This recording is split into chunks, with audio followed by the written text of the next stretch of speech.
Hello, welcome to Cinema Savvy, and welcome back to a brand new movie review. I'm Chris Garner, joined today with Tate in the Hour to give my review again on The Predator, which is Shane Black's 2018 sci-fi action film, action sequel. It is the latest entry in the Predator franchise following a very, very turbulent history, which I'll go into in just a moment. And spoiler alert, this movie is fucking dreadful. This is, without a shadow of a doubt, I'm going right into this thing, without a shadow of a doubt, one of the worst films I've seen in years. I've so much to talk about this movie, but also I kind of feel really ambivalent towards the movie itself, so it's going to be a very, very interesting dynamic. So if you like the movie, I guess you've already clicked off the video right now. If you hated it, then you're in for an absolute trip with this review.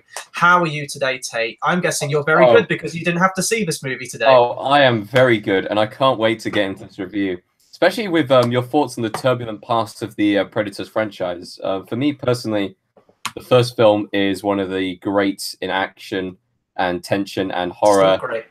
It's still great. It has the best handshake of all time by far. Dylan, with the whole, yeah. Son of a bitch.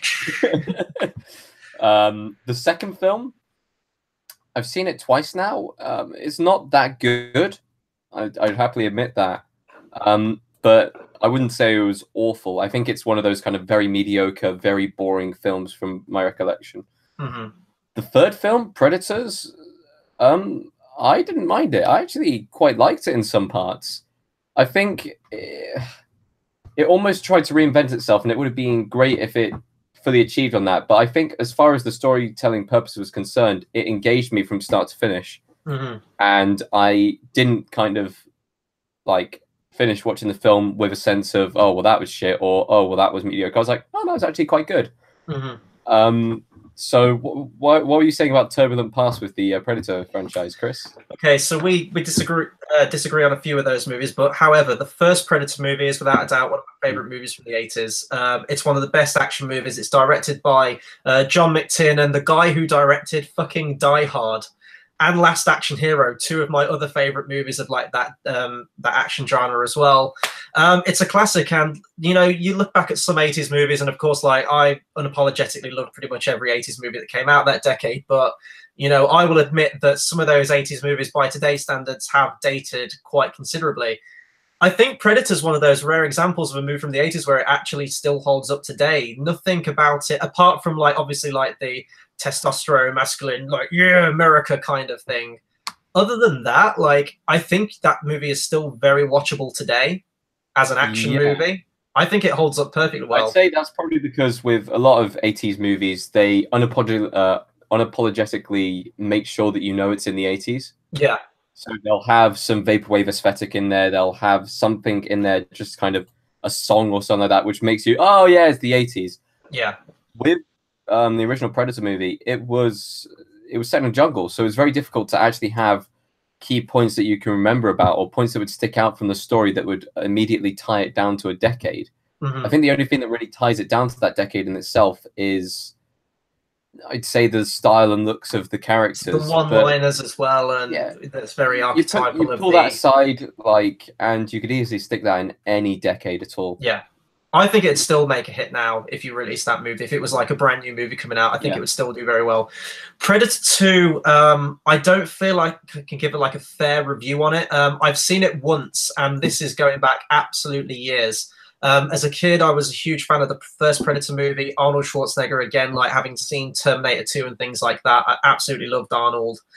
And then moving to Predator 2, where it was in a city and we didn't have the presence of Arnold Schwarzenegger. We had Danny Glover, who's very charismatic and is a great actor in his own right, but it wasn't quite Predator to me. I did actually want to go back and review all of the previous Predator films before this one came out. However, I completely lost track of time, and I didn't have enough time to get, 5 movies, including the 2 Alien versus Predator movies out there. So unfortunately, I couldn't do that, but I will probably go back and watch Predator 2 again at some point, because I think I might like it a bit more now by, judging by today's standards. Yeah. The AVP films I haven't seen. I refuse to watch them because everyone was. I didn't mention the AVP films. First AVP film is very, very bad, but almost so bad that it's good. That's what I've heard from it. The second AVP film is so bad that it's bad. Yeah, no, that's pretty much what So I've avoided them, but I do want to review those. I do want to watch them at some point. Predators, which came out in 2010 with Adrian Brody, I didn't like at all. I thought it was interesting that they go back to like the alien homeworld. I thought that was probably the only natural step that you could go. But again, it felt like a cheap remake of the original Predator. It was muscle-bound soldier guys in a jungle shooting into the trees at a predator. And that's pretty much all what it is. And that's kind of goes into my review for this one. And I've said this today as well, that I think Predator now, and I said this after I saw the movie, it was one of the first things I put in our group chat, Predator should now join Terminator in the trash heap of ruined franchises that are completely beyond reproach at this moment. I think Predator as a franchise is creatively bankrupt. Where could you take it though? I don't think you can do anything with it now. I mean, the first movie was set in a jungle. The second movie was set in the big city. I think the first Alien versus Predator was in the suburbs, I think. Wasn't it? First Alien versus Predator was in the Arctic. Second one was set in like a suburban forest-based town. And then it's basically another forest or jungle type thing. And then this one's forest again. And then this movie has elements of forest and elements of the suburb towns as well. So where exactly could you take it? You can't. I think the only thing you could do is go back to space. And in my opinion, comedy and space are the two places that a franchise goes to when it dies. Any place like that. We've gone through different biomes here. Could you have one set in like, it's a climbing or hiking team and they're up in the mountains and they discover his ship in the ice, and have it like them climbing up the mountain and they're stuck on the mountain with this predator? Because that's the only kind of real visually. Would that be interesting though? Would you be able to do any creative kills? You could get some really cool shots of them trying to get away, and then you just see in the background like the predators sat perched up on a ledge somewhere. That would bring like a different sense to the whole thing of them being a little bit more defenseless. Because I feel like with every single one of these films, it's always been the predator versus people with guns. And guns is the answer to destroying the predator. Because that's what worked for the first movie, and that's what... what worked for the first movie, and the thing which I think they should have gone with the direction of... I haven't seen this film, by the way, but in the first film, Arnold Schwarzenegger outsmarted the predator. He didn't have to take him down with big guns or anything like that. He outsmarted him. There was brawn involved with setting up the traps and stuff like that, but I think the whole point of that film was, you can look brawny and stuff like that, but brains really is the thing that you need to outsmart them with, because the brawn didn't work every single other time. With every single film since then, they've gone with the whole, nope, guns are the answer. And I'm assuming in this film, guns were the answer. Guns are the answer in this movie too. And another thing that I really like about that first Predator movie, and I do think it's impossible not to compare them, because obviously it's a film within the same franchise, there is a level of tension in that first movie. It's an interesting take to get all like these macho 80s, like, personalities together. And they're terrified. When they're in the jungle, they don't know what's hunting them, and they're all dying. I'd say the difference, I put it up there, and I've got to compare it to the Alien franchise now as well. I prefer the first Alien film to the second Alien film, and the pure reason because of the tension, because of the feeling of hopelessness that the characters have, and they're quite strong characters to start off with. With Aliens, even the people who get killed by the alien in the end, like there's only one character like who's actually scared at any point in that film. That'd be like Bill Paxton's character. But like, I feel that with this franchise, it just seems like with the first film, they use silence very well. They use silence a lot, and I think Screen Junkies pointed it out in their honest trailer of it. But the silence was deafening in it. And I remember watching back through, and the silence was the thing that got me. It's the sense of unease you get from that, maybe the odd jungle-based sounds, and that's probably why it worked best in the jungle when that happened. And with the subsequent films, I think it was only used in Predators, the third film in the franchise, where silence was almost reintroduced back into it, but not as much as the first film. But I have to ask you, Chris. Did they use silence in this film? They did. There was not an answer. There was one scene actually. If we're talking about tension building and atmosphere and sort of, I won't even see edge of your seat stuff because I was still going through the motions with it. But there's a moment in the movie I don't even know if this is a spoiler. Olivia Munn's character. Olivia Munn's basically like a bargain bin Gal Gadot at this point, anyway. But she's in the lab, and there's like this whole decontamination process where you basically have to take your clothes off, and then it does like the gas, and it has to go through the process. All the other lab assistants are like getting murdered in the other room and getting like thrown against like the glass screen and like blood splatter and everything. And she's trying to desperately get out, but before she can get out, she's got to go through this decontamination process. And as she's like standing in this booth beyond like the window, the predator just clocks her, and he knows that someone's out there. And she does like the whole like hiding and like trying to stop herself from breathing. That was the one moment of tension in the entire movie. The rest of it is just as you would expect, all guns blazing. And what I hate about this movie as well, it's pretty much a comedy. There are I'm not gonna lie. You could have seen that from the casting straight away. I mean, casting Keegan-Michael Key, who is a seasoned comedian, in one of the roles. I'm assuming he had a couple of one-liners to throw in there and stuff like that. A couple. Every character has a one-liner in this movie. I completely hold the person responsible for the failure of this movie to purely Shane Black. I think he's very, very overrated. I think he can write a good script. His earlier work tends to be better than his latest ones. He did The Nice Guys, right? I think I remember... That is the one film from recent years I would say was good. I thought that was... I don't think it's a particularly memorable film. I've only seen it once, and I don't really have any inclination to go back and watch it again. But I remember enjoying it. But even more recent, for example, Iron Man 3, couldn't stand it. And again, the problem with that movie was, to me, too many jokes, didn't take itself seriously, and the annoying fucking kid. All the ingredients of which are also in this movie. It is absolutely a Shane Black movie, and I think that when he writes, I think he's a better writer than he is a director. And I think when he directs his own script, he does tend to get a bit overindulgent, a bit self-indulgent. Yeah. And that really harmed the movie for me. This is a comedy. There is no moment of tension. There's no moment of horror. And there's no moment where you believe that the characters are in peril or anything like that. And again, if we're comparing to the first Predator movie, Shane Black was in that original first Predator movie, playing the character of Hawkins. He was a very quippy character in that movie. He was the guy who had the jokes. Everyone kind of had one-liners or had a unique personality, and the personality unique to Shane Black's character was that he was the wisecracker who was always coming out with jokes. And that worked because that was one character. That trait was given to one character, and that was kind of his shtick. Every character in this movie gets a shtick, but it's all done for comedic value. Every character in this movie is a clown. Like, everyone has a one-liner, everyone has a joke. I have to say, you're looking back at his film catalogue, you've got him writing the Lethal Weapon franchise, which I've always seen as quite a very kooky kind of franchise. But it works for Lethal Weapon. That's the kind of tone it's going for. Something along the lines of The Nice Guys. And you also have thrown in there Iron Man 3, which I have to say, it felt like almost like a comedy movie. You got Kiss Kiss Bang Bang, which is a comedy movie, first off. Really, he is quite a comedic director, and I could almost understand why that would work for an action film, but I don't think Predator would ever, in any circumstance, be that kind of film. You want a horror director, really, to come in and direct a Predator film.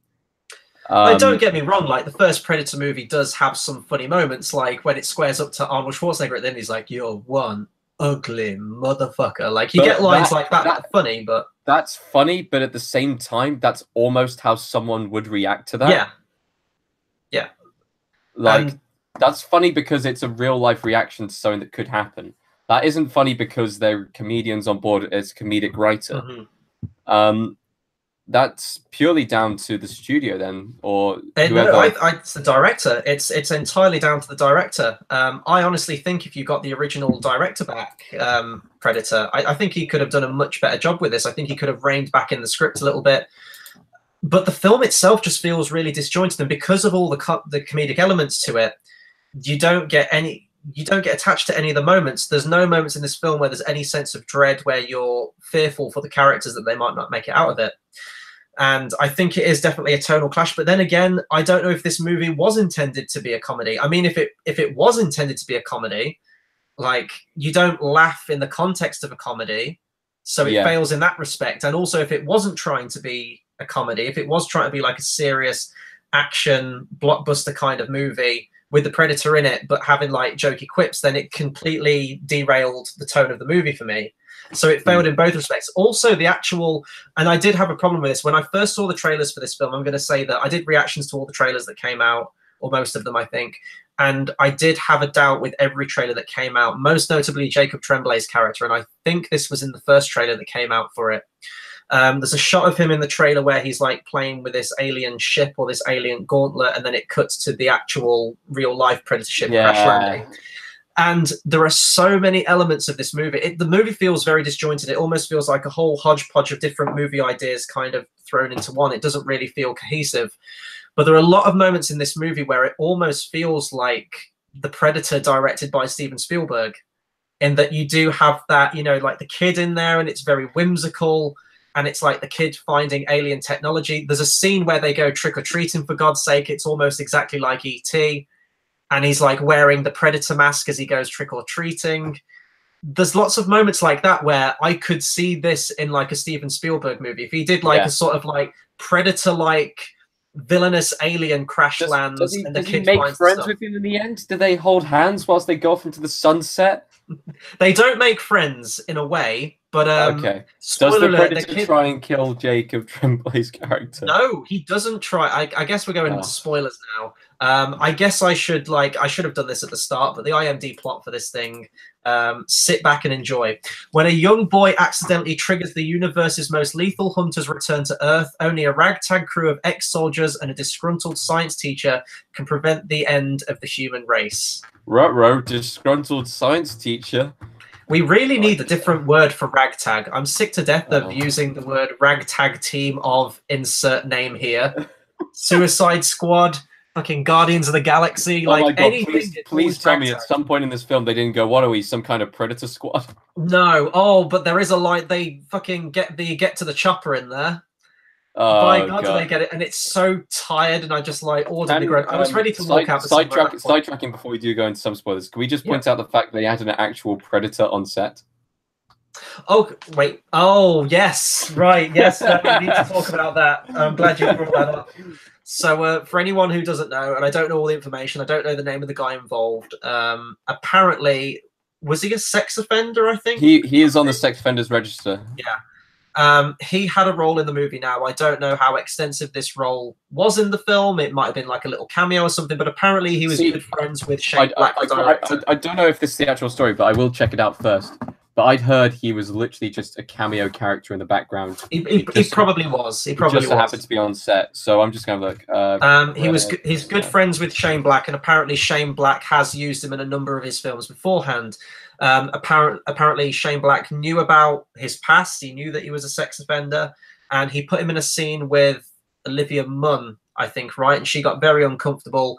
Essentially, the studio got wind of this and immediately cut his scene, which is absolutely the right thing to do. He shouldn't have been in the movie, especially if Shane Black knew about it.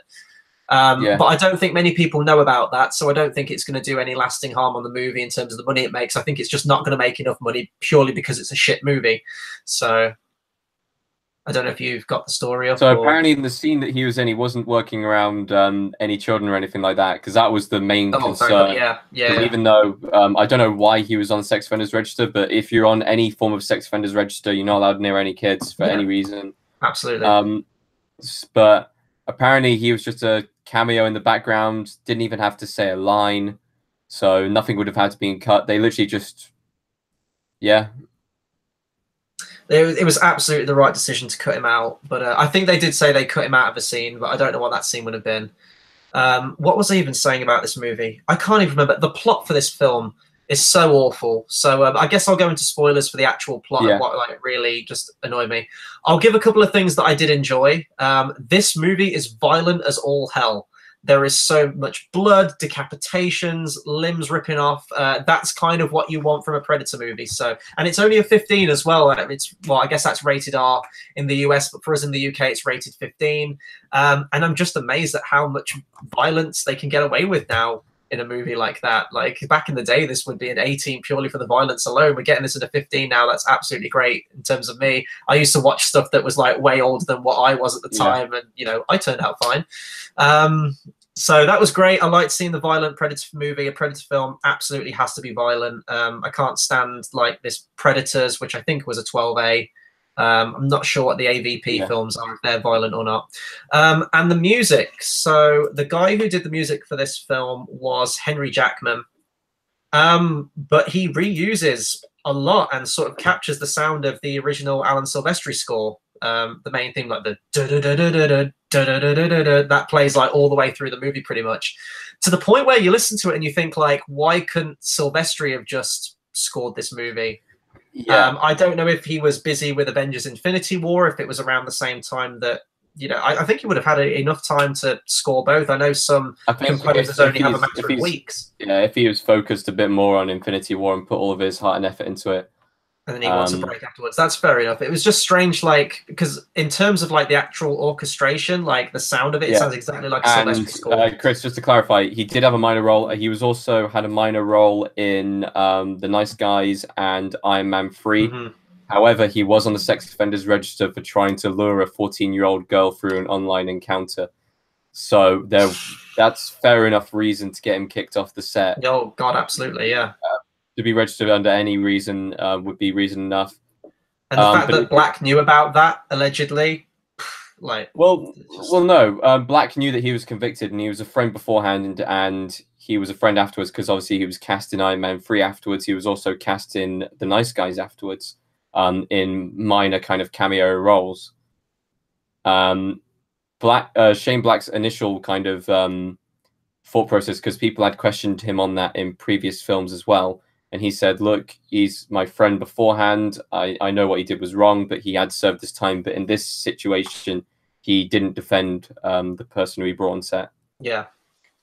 Which was interesting. I really don't have much else. I'm trying to even think of anything else I can say about this movie. Chris, best death. Describe the best death in this film. I can't even do that. Honestly, right, I saw this movie earlier today and it's all just kind of like gone from my mind. Wow. Once you're about 20 decapitations into the movie, everything just kind of like falls into one. Nothing astounded me. Nothing stayed with me. Nothing has stayed with me about this movie. I'm already forgetting it now. I can like just feel it like ebbing away, slipping away as I even talk about it now. Oh, one big thing I did want to talk about. So in this movie, we have the classic Predator, the Predator that we all know and love. Guy in a costume looks great. The animatronic on the face and everything like that absolutely looks top notch, and it's fantastic. In this movie, we're introduced to a bigger, badder Predator that's hunting the original Predator. Now, we have seen sort of more dominant alpha male predators. I think in 2010's Predators, there was one that was kind of like higher above the Predator that was like hunting them. I think they were hunting other predators. And it's kind of the same in this movie. However, the sort of bigger Predator in this movie is completely CGI. And it's not, the CGI in this film is terrible, really, really bad. Some of the worst I've seen in a long time. And you just look at it and you think, like, why? Why couldn't you have just got, like, a taller guy in a costume again? Like, you can absolutely have a different design for a Predator. It doesn't have to be CGI. So when you have the original Predator on set and it's kind of, like, striding through the set and it's, like, picking people up, there's that, again, that tangible quality to it. I feel like a broken record at this point. When you have this weightless digital character, and maybe they did motion capture, I don't know, but when they're firing guns and when it's like in the foreground, it's really up close and it's CGI, just took me right out of it, especially when it's going toe-to-toe with a practical character. It's kind of like the Lord of the Rings argument for me, where with the Lord of the Rings, you had the orcs, like practical makeup and like monsters. And then you get to the Hobbit and it's all weightless and there's no tension and it just looks really... Honestly, it looked like Steppenwolf from Justice League. It was that kind of level of CGI. Wow. Because I think, honestly, Steppenwolf from Justice League may be some of the worst CGI I'd seen in years. It was honestly really, really bad. Some of the scenes where it's in low lighting, it wasn't too bad. I think CGI gets away with that anyway. If it's in dark light, you can kind of... Actually, saying that, I'd put Steppenwolf up there with the Legend of King Arthur's sword thing from last year as well. Yes. With the weird PS1 boss fight at the end of that film. That was great. That film was so dumb. So yeah, that really rubbed me up the wrong way. There's also Predator hounds in this as well. But they're not the same design as the ones in Predators. I actually remember the ones in Predators looking pretty good. They look pretty seamless. I'm guessing they were probably CGI as well. Maybe they use sort of animatronics in the close-ups. We have new Predator dogs in this movie, and they are the worst bits of CGI in this movie. When will studios learn? Have we not learnt enough from Ang Lee's Hulk from 2003 that having your first pivotal fight in the movie be against giant CGI dogs is not a good idea? And yeah, it's just so bad. All the characters are quippy. They all have a shtick, but nothing. Everyone's a jokey character, so that kind of just ebbs away from liking any of the characters. Yeah. When all the characters are dying left, right, and center, all one after the other, they kind of Rogue One it at the end, where pretty much everyone dies. Spoiler alert. You go and see a Predator movie, you know everyone's going to get picked off by the end of it, apart from the main guy. It's all done so quick. People have character arcs. People are given pasts that aren't resolved in any way, so it just all feels pointless. So I'm just sitting there thinking, what's the point? What am I watching right now? It's an absolute waste of time. And I thought at this point the Predator franchise couldn't get any worse. As I said, like, I wasn't too keen on Predator 2, but I know that people do still like that, and it is kind of a cult favorite. I didn't like Predators. Apparently the AVP films are awful. And then this came out, and I was really looking forward to this movie in the context that Shane Black was involved, because he'd been involved on the first movie. I think maybe as well, to an uncredited standpoint anyway, I think he even helped with the original script. I might be wrong with that for the first Predator movie that came out. So I was excited for his involvement, and he's honestly driven it into the ground. And this movie does sequel bait. There's a scene at the end which is so dumb, which I'll talk about in spoilers. And I don't think it's going to get a sequel. When this film finished and it hit credits, the first thing I said to you guys was it reminded me of Independence Day Resurgence, where that movie sets up a franchise, sets up a sequel, but the film was so bad it absolutely bombed that no one cares about it. No one's going to go and see it. And I just want this and Terminator and so many franchises at this point to just be laid to rest. Let them be. And it is the 80s. Let the 80s films that have held such good kind of, they've lasted very well. Yeah, exactly. Like, well. I will just let them die, and it's going to happen next year with Top Gun. I will always defend 80s movies in terms of the longevity of those franchises and those IP names. When the films were made back then, the films were made to last. They were made to be kind of, look, this film will be cherished for a long time, not just now. Whilst modern day blockbusters or modern day films are very much flash in the pan, there's no longevity to them. They will bait sequels because they don't go, oh yeah, we're gonna make sure that this film ties up any loose ends, make sure that it's very set in its own right, people can watch it on its own. People go, oh, but we want to start a franchise with this, so we're gonna make it as loose and leave as many loose ends as possible and leave as much on the screen as possible, just so that we can all resolve it in the next film or the next film or the next film. And it's such trash. It really is. And I just want more independent individual films that come out which have a beginning, a middle, and an end, which can be easily simple structure, right? Who'd have thought it? Like beginning, middle, and a fucking end. Films. And we only really tend to get them nowadays in Oscar season, and that really does kind of bother me in that sense.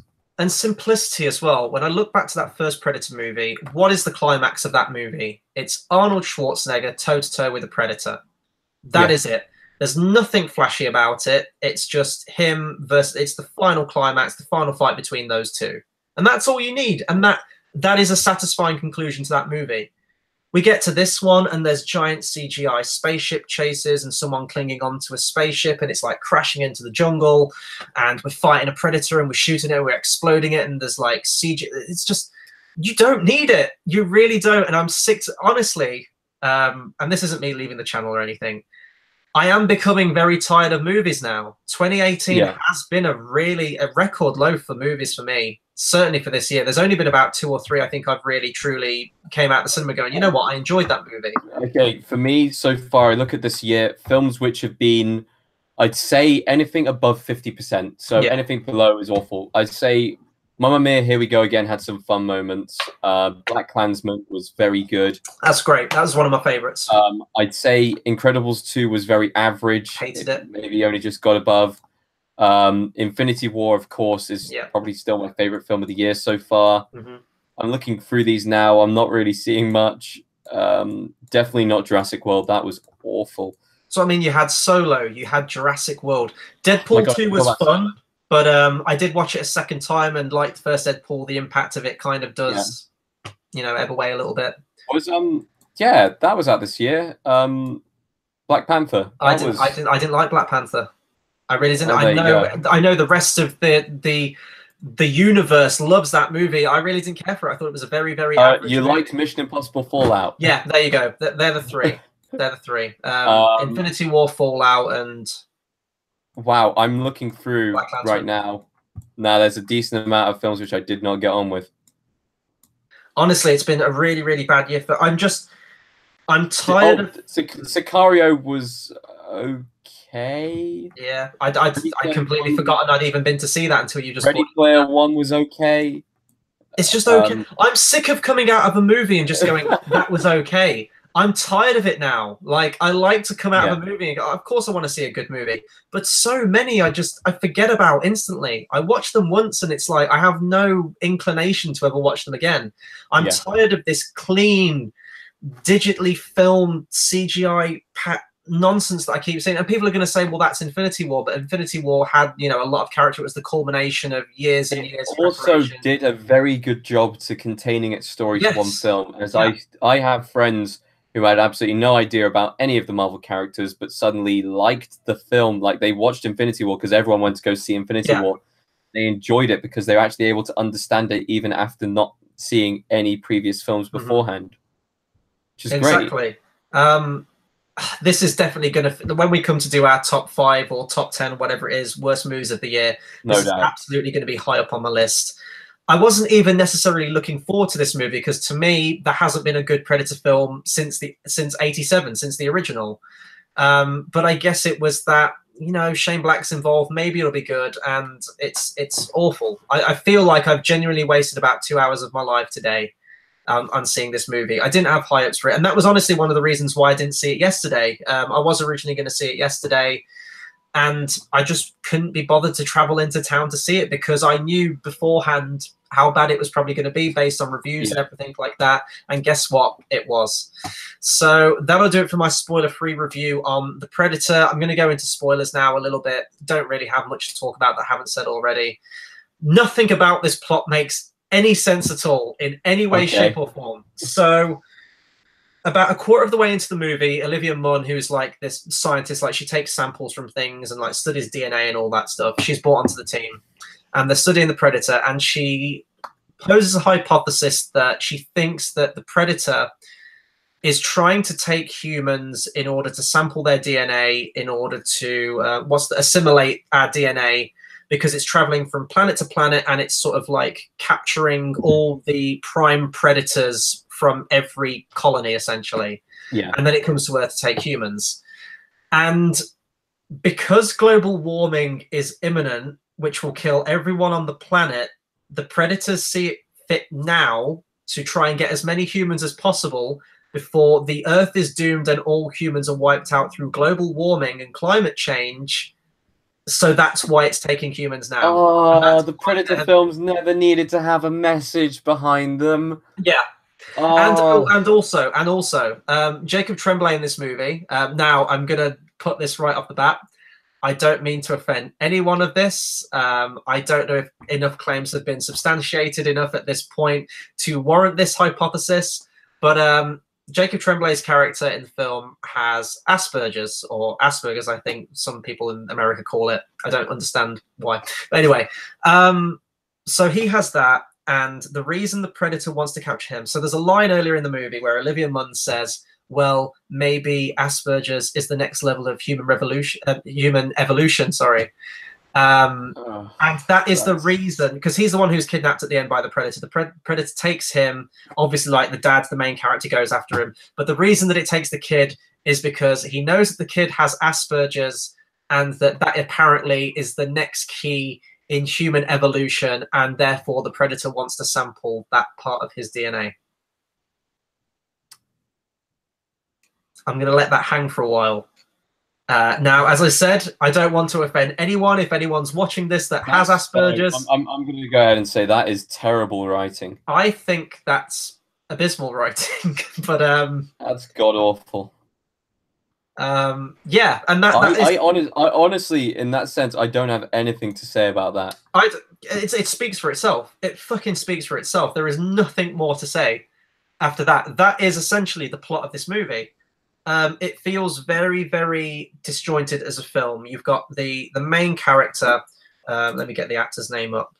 You've got the main character of Quinn McKenna, played by Boyd Holbrook, who's like the soldier character, and you kind of follow in his story. It begins where he's trying to save some hostages from a drug trafficking deal, I think, some kind of exchange, and the Predator attacks. And then the government's basically coming after him because he witnessed the alien. He took a gauntlet from them and the mask of the Predator, and he mailed it home to his wife and kid. And that's what brings the kid involved. The kid opens the box, takes the alien equipment, puts it on, can understand the alien language in it and kind of decipher it and work with it. Because he has Asperger's? Probably because he has Asperger's, and like they explained that he plays chess by himself. He's like a chess wizard. He's really insanely great at maths and things like that. So therefore, because you're great at maths, it means you can immediately translate and understand an alien language and alien glyphs inside a magical. Can we get a film like Arrival, which was brilliant in the sense that's a fantastic movie. Yeah. Gone are the subtleties of Arrival in terms of studying alien language and civilization and everything like that. You don't get that, and to be honest, like that would be out of place in a Predator movie. But it just seems like a hopeless ploy to get the kid involved. And I hate kids in movies unless you have a very good kid actor. Most of the times, I can't stand them, and they're really annoying. I'd say as far as picking a good kid actor, Jacob Tremblay is a seasoned child actor. Yes, he is. Is he a good actor? In my opinion, probably not. I personally didn't enjoy his performance in Room, but I can understand.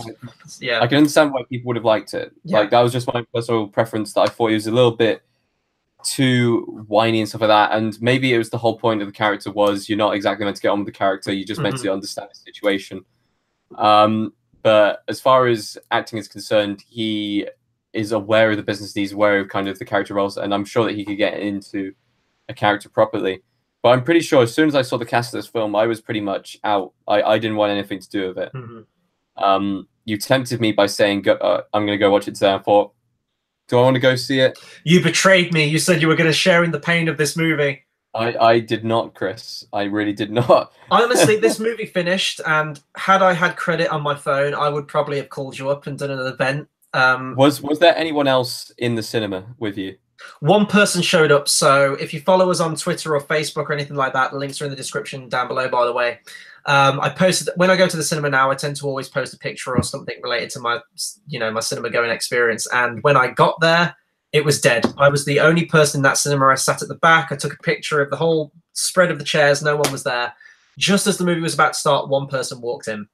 So granted, I went to see, about a midday screening, so people are at work and things like that. So that's probably why there wouldn't have been a lot of people.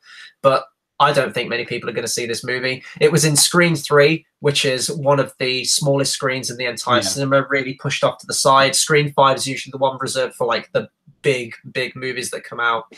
No one's. I think this opened number 2 at the box office. That's not good. So it's not going to do it. Oh, and I need to talk about the ending now as well. And that's the last thing I'll say. So at the beginning of the film, there's a Predator ship flying, and it's being chased by a bigger Predator ship. Okay. One's in blue, one's in red. Do the math. Which one do you think's the bad guy in there? And in the good Predator ship, there's like an escape pod that jettisons off and crash lands into the jungle. And when I was watching it, I thought that escape pod was where the Predator breaks out at the beginning of the movie, but apparently that was the crash ship. We get to the very end of the movie, and Jacob Tremblay has been given a job at the science lab, and he's like got the mask hooked up, and he's like deciphering things and studying the Predator species. And they say that the alien ship jettisoned something off, and it was cargo, and he's translated the writing, and it's coming up with Predator Killer. This like turret thing cracks out of it. It's basically like a metal casket. escape pod looking thing. This turret thing like breaks out of it and just kind of hangs there. It almost looks like a periscope kind of thing that comes out of it. A scientist approaches it, and then this turret thing detaches, latches it onto him, and he's like screaming. And it's basically like Iron Man's nano suit from Infinity War, where it kind of like molds and creates a suit around the person. Yeah. And this suit is like this super duper high tech Predator suit. It looks like War Machine from Infinity War. It's got like turrets here and like a jetpack and like everything you can imagine. And then all of a sudden it turns off and it like all deconstructs like Transformers, and it goes back into the turret, and he's standing there like, what the fuck just happened? And then it cuts back to the main guy, the main soldier guy, Quinn McKenna's character, and he just goes, I think I found my new suit. And then it cuts to black, and then the credits roll. So it's like, if they ever did a sequel, which ain't going to happen, if they ever do a sequel and follow it on, it's going to be him going toe-to-toe like two fucking robots, two robo-predators punching each other, essentially. But again, like the first Predator movie, how, like, the sheer manpower, the sheer gunpowder they had, how fucking hard it was to take down one Predator. And that was one Predator. In this movie, the big Predator kills the regular one, but then they just killed the big one at the end by kind of shooting it a lot and setting it on fire and throwing grenades at it, and it kills it and it does the job. It's like, so now when we get to the next one and you've got someone in like a fucking Iron Man suit with every gadget known to man with Predator technology fighting a Predator, the movie's going to be over in a second. What's the point? We're not going to get a sequel anyway. I don't think this movie is going to do well enough. Word of mouth has been awful. Not just from me, from every review that I've seen have hated this movie. And it's a tired formula. It's really, really tired. I don't know where you can take this movie after this point. And to be honest, I didn't even know where you could have took the movie since Predator 2 or even AVP. I know like AVP was like in the comics and everything like that. Like the alien had been a presence in the Predators continuity for a long time. So it made sense to make that movie. After the first AVP movie, just end the franchise. You're either going to keep soft rebooting it with like Guys in a Jungle, and you've seen it. The formula's been done to death now. There is nowhere to take the Predator franchise. There's nowhere to take the Terminator franchise, Predator. I'd argue Star Wars. I think Star Wars is a creatively bankrupt franchise as well, which might be a bit contentious in that regard. But some movies just aren't meant to have sequels or become a franchise. And I think Predator was probably one of those movies. I would, if you like any of the Predator movies, don't go and see this one. If you're a fan of the original Predator, you're going to get no enjoyment out of this. There is nothing in this movie that's memorable, that achieves anything greater than, you know, what the first Predator movie did. It's a really sort of mundane, boring, humorless comedy. It is almost like a comedy, and I didn't want to see my Predator franchise become a comedy, but here it is. This is where the franchise comes to die. Now they need a laughing track. Yeah, it would be right over the top of this one. Like, it'd be there's like, you know, those jokes as well where like you don't know if the actors are improvising, but the joke goes on and on.